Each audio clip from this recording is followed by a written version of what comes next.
नमस्कार, मैं नयन कुमार। आइए आज हम बात करते हैं कि क्या हमारे जीवन में जो कुछ भी होता है क्या शनि और राहु ही हर चीजों का जिम्मेवार है। यानी कि अगर कोई भी एस्ट्रोलॉजर हमारी कुंडली को देखता है तो सबसे ज्यादा जिम्मेवार या नहीं तो शनि का 7.5 लेके कहता है या नहीं तो राहु को जिम्मेवार मानता है। यानी और सब ग्रहों का कोई प्रभाव नहीं है हमारे जीवन में। अगर हम ऐसा माने तो ये गलत है। हो अगर देखिए, हर ग्रह की अपनी अपनी जिम्मेवारी होती है। हर ग्रह को जिम्मेवारी बराबर ही अगर मान के चलिए तो ही आप कुंडली को अच्छी तरह देख सकते हैं। जैसे अगर मान लीजिए सूर्य खराब हो जाए कुंडली में, यानी कि सूर्य ग्रह का राजा, तो ये समझिए कि आपको कभी यश नहीं मिलेगा, यश कीर्ति ये सब नहीं मिलेगा, पिता का सुख नहीं मिलने देगा। दूसरी बात, आप हड्डी का परेशानी से हमेशा जो है जूझते रहिएगा, आप में वो पराक्रम नहीं आ पाएगा और ये समझिए प्रखरता नहीं हो पाएगी। दूसरी बात, सरकारी नौकरी वगैरह के भी योग आपके नहीं बनेंगे कुंडली में। ग्रह का राजा है, राजा के करीब यही ले जाता है, सरकार के करीब यही आपको ले जाएगा, तो वो भी आपके नहीं बनेगा। अगर चंद्रमा अगर खराब हो जाए तो आप पागल हो सकते हैं, डिप्रेशन में जा सकते हैं। चंद्रमा और राहु अगर साथ हो गया तो आप डिप्रेशन में जा सकते हैं, हमेशा आपके दिमाग में निगेटिविटी आएगी। दूसरी चीज अगर आप देखिए कि अगर मान लीजिए कि विक्षिप्त हो सकते हैं, आपका फेफड़ा में पानी हो सकता है, आपको जो है मतलब कि शरीर में जो है रक्त संबंधी समस्या हो सकता है क्योंकि जल कारक होता है। दूसरी बात क्या है कि आपको अष्टम भाव में अगर राहु वगैरह के साथ रहा तो आपको गुप्त रोग वो दे देगा। अगर मान लीजिए कि सूर्य और चंद्रमा हमारा आंख का भी प्रतिनिधित्व करता है, सूर्य इसलिए कि वो हमारा ऊर्जा का प्रतीक है, तो यानी आपको चश्मा लगने की भी दिक्कत आ सकती है। इसी प्रकार से अगर आप देखिए मंगल अगर खराब हो तो मंगल ऊर्जा है, यानी समझिए सूर्य की तरह ये भी अग्निकारक ग्रह है, ऊर्जा है, हमारे शरीर में पराक्रम है, सामर्थ्य है, हमारे शरीर में खून का प्रतिनिधित्व करता है, बल है, ग्रह का सेनापति है। तो आपको अपंग बना सकता है, आप किसी एक्सीडेंशियल में अपंग बन सकते हैं। मंगल राहु अष्टम में रहो तो अपंगता दे देगा। षष्ठी के साथ अष्टम में मंगल बैठा है तो आपको जरूर अपंगता देगा। ब्लड की कमी होगी, होमोग्लोबिन की कमी होगी, प्लाज्मा मेम्ब्रेन्स की कमी होगी, सारा जो खून का बीमारी है ये मंगल की वजह से आपको हो सकता है अगर मंगल खराब हो गया। दूसरी बात क्या है कि जो है ये समझिए आप अपने लाइफ में किसी भी तरह का पराक्रम या वो ऐसा नहीं दिखा पाइएगा, हमेशा जो है एक समझौतावादी डरा डरा सा इंसान जो है जैसा जीविएगा। इसी प्रकार से बुध अगर खराब हो जाए कुंडली में, बुध अगर खराब हो जाए तो ये समझिए आप मानसिक स्थिति को दर्शाता है, वो दिक्कत करेगा। ये बुध स्किन समस्या आपको पैदा करेगा, स्किन डिजीज वगैरह हो जाएगी, नाखून में आपको दिक्कत होगा, दांत में आपको दिक्कत होगा, जबड़े में आपको दिक्कत होगा, आप तोतलाना हकलाना, मतलब ये समझिए कि जैसे बोल नहीं पाना, इस तरह की समस्या आपको आएगी। किसी भी चीज का एक्सप्लेन आप नहीं कर पाइएगा ढंग से, किसी भी चीज का अच्छी तरह एक्सप्लेन आप नहीं कर पाइएगा, उसके लिए बुध अच्छा होना चाहिए। दूसरी बात की मानसिक स्थिति को दर्शाता है, हो सकता है कि आप बुध भी डिप्रेशन में जो है आपको हो सकता है कि डाल सकता है। युवा ग्रह है बुध, आपकी नवीन सोच यानी कि नया रूप से आप जीने का तरीका आप में नहीं रहेगा बुध की वजह से। दूसरी बात, आपकी बात की वैल्यू नहीं रहेगी। अगर राहु के साथ रहा तो झूठ बोलता है, लंपट होता है, षड्यंत्रकारी होता है, यानी उसकी बात की कोई वैल्यू नहीं होती है, लंपट जैसा करता है, उसकी कोई इज्जत प्रतिष्ठा नहीं होने देता है। दूसरी बात, अगर गुरु अगर खराब हो जाए तो आप बहरा हो सकते हैं, कर्ण का भी करता है। दूसरी बात, आपकी पेट खराब हो सकती है, आंत खराब हो सकती है, लीवर प्रॉब्लम, किडनी प्रॉब्लम हो सकता है, डायबिटीज हो सकता है, थायराइड हो सकता है, आपको ये समस्या होगी। दूसरी बात, गुरु ज्ञान का कारक है, आपको वैसा कोई ज्ञान ही नहीं रहेगा कि आप सामाजिक हो सकते हैं, आप समाज के बीच में, चार के बीच में कुछ बोल सकते हैं, बैठ सकते हैं, आपकी प्रतिष्ठा हो सकती है। आप हो सकता है अधार्मिक रहें, धार्मिक प्रवृत्ति ना आप में जगे, मतलब एक विचित्र टाइप की आप में एक प्रवृत्ति होते चली जाएगी। गुरु ज्ञान कारक के साथ साथ संतान कारक भी है, संतान से भी दुख हो सकता है आपको। दूसरी बात क्या है कि गुरु अगर शिक्षा कारक है, हो सकता है कि आपकी पढ़ाई बीच में रुक जाए, यानी कि शिक्षा पूर्ण नहीं हो सके। गुरु जीव कारक है, परिवार से ही अलग कर देता है, भटकाता है। अगर गुरु खराब हो जाए तो आप परिवार से अलग होकर कमाने के लिए जाइएगा, भटकिएगा, दो टाइम का रोटी के लिए आपको भटका देगा ये गुरु। यानी समझिए शनि से भी, सबसे शुभ ग्रह होते हुए भी शनि से भी ज्यादा खराब आपको फल देगा। इसी तरह अगर शुक्र है तो आपको योग भोग ही नहीं देगा। अगर शुक्र खराब हो गया, भौतिक सांसारिक सुख ही नहीं आपको देगा, यानी शुक्र ही भौतिक सांसारिक सुख वगैरह को दर्शाता है हमारे कुंडली में, वो जो है देगा ही नहीं।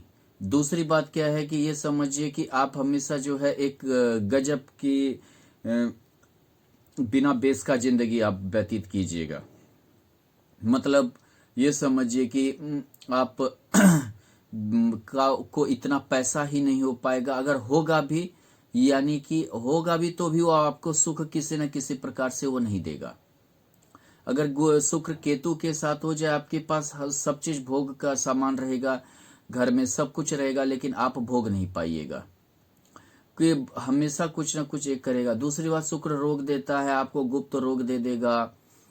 आपको जो है मतलब कि जेंट्स है तो स्पर्म वगैरह में प्रॉब्लम समस्या करेगा, या समझिए आपके चेहरे में रौनक नहीं देगा। जैसे गुरु संस्कार देता है तो संस्कारी आप नहीं लगिएगा, और शुक्र जो है स्मार्टनेस देता है, शुक्र बुध चंद्रमा ये सब सुंदरता देता है। आप जो है कोई स्किन में जो है चमक वो नहीं देगा। दूसरी बात क्या है कि शुक्र जो भी, इसे भी जल कारक कहा जाता है, यानी कि स्त्री कारक भी कहा गया है कुंडली में चंद्रमा और शुक्र को, यानी स्त्री का सुख भी आपको नहीं मिलेगा। पाप ग्रह के साथ रहा, शनि के साथ रहा, राहु के साथ रहा, राहु के साथ दूसरे नीच स्त्री के चक्कर में आदमी भटकता है। शनि के साथ रहा तो ये भोग नहीं होने देगा। अगर ये केतु के साथ रहा तो हमेशा आप उदासीन रहिएगा, उदासीन प्रवृत्ति, यानी कि आपको लगेगा कि हर चीज तो हम भोग मैंने है ही, अब क्या ये है, मतलब आपको इच्छा ही नहीं करेगा। दूसरी बात यही साथ शनि के साथ है कि शनि जो है आपको उदासीन बनाएगा, जिस भाव में होगा लेजी बनाएगा, उस भाव लेकर लेजी। अगर 10वें भाव में है तो आप बहुत साल बाद राइज कीजिएगा, पहले कुत्ता की तरह आपको ये खटाएगा। कर्म कारक ग्रह लग्न में है तो आप आलसी होइएगा, काम को टालने वाली प्रवृत्ति आप में रहेगी, यानी कि थोड़ा सा क्या है कि ये लेट से हर चीज का फल देता है, आलसीपन देता है। दूसरी बात, लंबा बुखार, जकड़ा हुआ रोग, गुरु शनि और राहु ये आपको जकड़ा हुआ बीमारी देता है। गुरु शुभ ग्रह होते हुए डायबिटीज जकड़ा हुआ बीमारी है, कभी जाता नहीं है। उसी तरह आंत का बुखार हुआ, लंबा कोई बुखार हुआ, जीव कारक कोई, मतलब मान लीजिए कि वायरस संबंधी हुआ, ये सब जो है ये शनि लंबा जकड़ा हुआ बीमारी देता है, लंबे टाइम के लिए। जो भी देगा वो लंबे टाइम के लिए आपको देगा।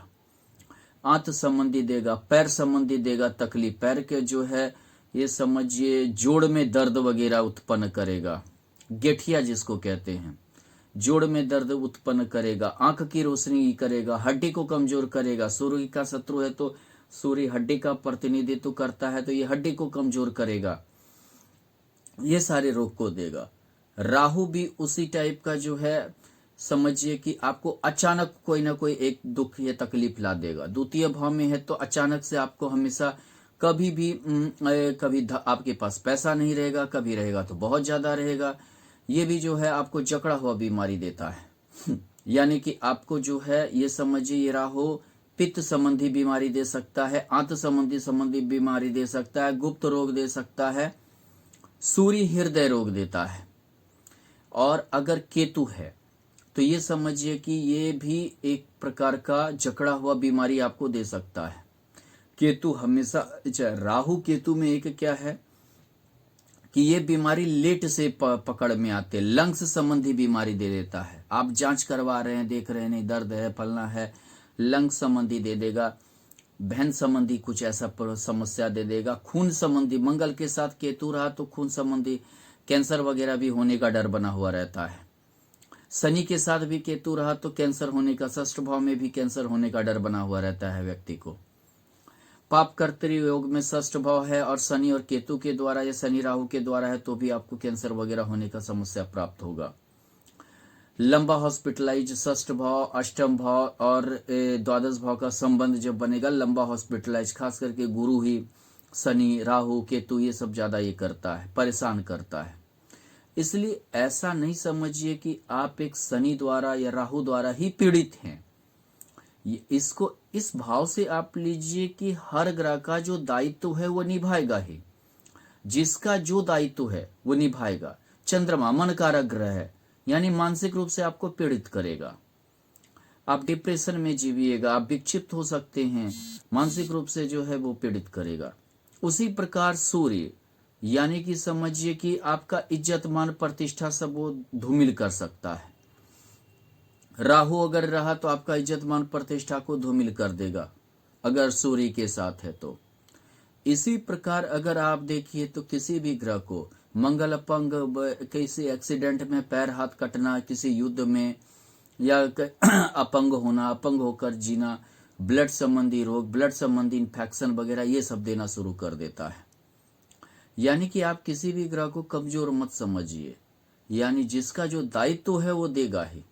जैसे षष्ठ भाव में हम लोग देखते हैं रोग का, शत्रु का, शारीरिक शत्रु रोग है हमारा, और एक शत्रु होता है जो बाहर का शत्रु है, जो लाठी डंडा लेके खड़ा हो सकता है आपके विरुद्ध, बंदूक लेके आ सकता है, वो भी हमारा शत्रु है।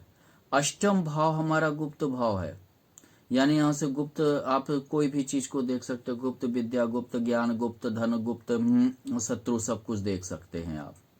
यानी षड्यंत्र आपके साथ हो सकता है, आप दाग आपको लग सकता है, कलंक आपको लग सकता है, ये सारे अष्टम भाव से ही देखते हैं। तो इस टाइप से अगर आप मानिए तो सभी ग्रह अपने अपने उत्तरदायित्व को निभाते हैं।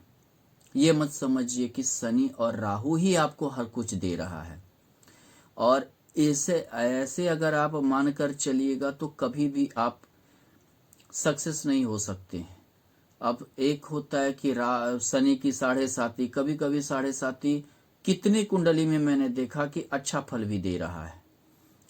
अब शनि की ढैया का तो बहुत ज्यादा असर मैंने कभी देखा ही नहीं। और रहा राहु का, तो राहु भी कभी कभी अचानक धन का योग, अचानक मतलब कि जो है हर कुछ देता है। हालांकि टेक्निकल क्षेत्र में राहु का अच्छा असर जीवन पे होता है हम लोगों का, टेक्निकल पढ़ाई पढ़िए तो ज्यादा अच्छा, मतलब कि राहु अच्छा फल देगा।